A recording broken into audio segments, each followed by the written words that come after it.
Sejumlah startup Indonesia kembali menjadi sorotan akibat dugaan praktik bisnis yang tidak sehat.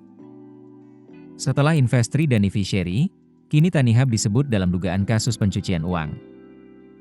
Dalam kasus Tanihub, Kejaksaan Negeri Jakarta Selatan telah menetapkan 3 orang tersangka dalam kasus dugaan korupsi dan tindak pidana pencucian uang pengelolaan dana investasi oleh PT Metra Digital Investama pada PT Tani Group Indonesia beserta afiliasinya periode 2019 hingga 2023.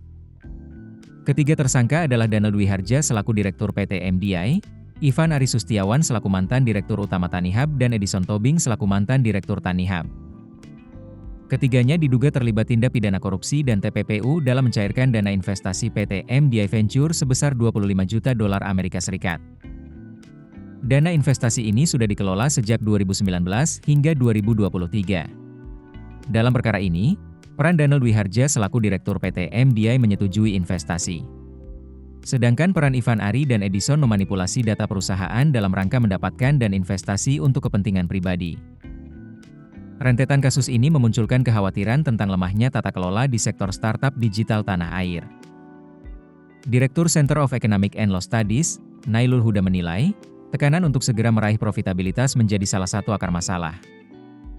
Kondisi ini mendorong perusahaan digital melakukan fraud dengan praktik pembukuan ganda demi menunjukkan seolah-olah telah untung, terutama di hadapan investor. Ia mencontohkan Nivishery, yang pada 2022 sempat diberitakan meraih keuntungan besar, bahkan melebihi startup Dekakorn. Kondisi ini membuatnya tampak menonjol di tengah banyaknya startup yang masih merugi. Namun, jika benar terjadi fraud, dampaknya bisa luas dan sistemik bagi ekosistem digital.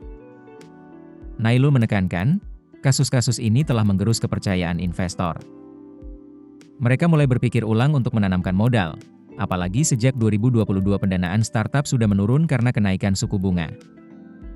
Berdasarkan data Dealroom.co, investasi ke startup digital Indonesia anjlok dari Rp144,06 triliun pada 2021 menjadi hanya Rp5,39 triliun hingga November 2024. Meskipun begitu, Nailul melihat potensi perbaikan.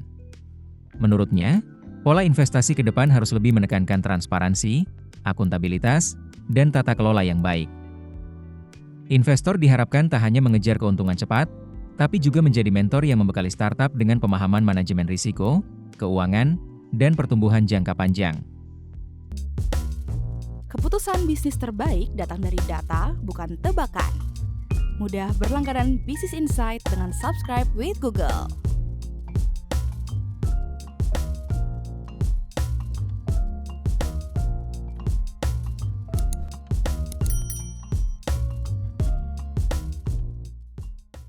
Download aplikasi Kontan sekarang di App Store atau Play Store.